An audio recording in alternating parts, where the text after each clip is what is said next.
Bonjour, je m'appelle Nolwenn Hervé, j'ai 31 ans et j'habite à Rio depuis 2 ans où je travaille comme journaliste indépendante.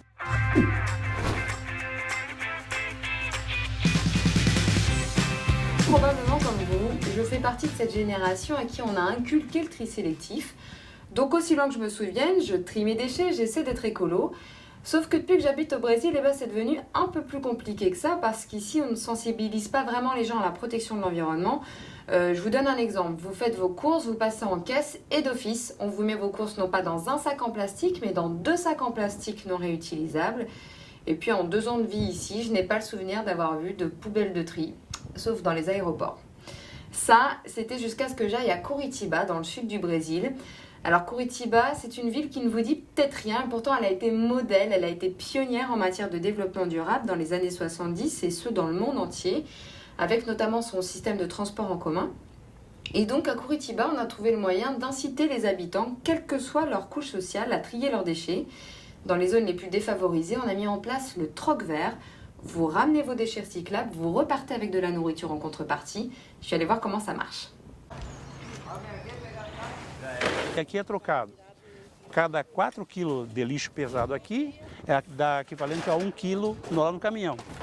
E sempre dá em torno de 3.000, 4.000 quilos a diário. Nós trabalhamos com a alimentação, frutas e verduras, né, que vem dos produtores mais próximos de Curitiba.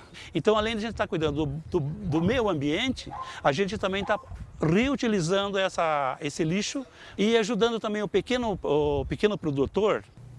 Alors il faut savoir qu'au Brésil, il y a peu de centres de tri, de traitement des déchets. Et à Curitiba, 90% de la collecte des déchets recyclables sont assurés par des carrineiros, sont un peu comme des éboueurs, des trieurs freelance. Et chaque jour, chaque carrinero va parcourir des kilomètres et des kilomètres pour ramasser des centaines de kilos de déchets recyclables.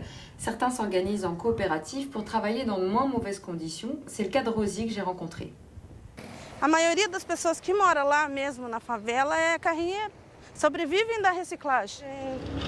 Cada papel assim tem nome, plástico. Só que tem uns que vale mais, uns vale menos. Ganha bem melhor do que trabalhar por conta. Eu ganhava na faixa de uns R$500 por mês. Tudo você vende é teu. Aí a minha renda tem mês que dá quase R$1.000 a minha renda. Le problème, c'est qu'aujourd'hui, ce modèle de ville durable bat de l'aile, parce que Curitiba était en quelque sorte victime de son succès écolo. Elle a attiré beaucoup de nouveaux habitants en très peu de temps et le résultat, les bus sont bondés, les décharges sont saturées, les embouteillages se multiplient, les inégalités entre les populations augmentent. Alors oui, au Brésil, ça reste un exemple, mais moi je serais curieuse de savoir si de votre côté, vous connaissez des villes comme ça qui ont été estampillées développement durable et qui ont vraiment réussi à résister dans le temps, à durer et à s'adapter au changement, à la démographie. J'attends vos retours et je vous dis à très bientôt.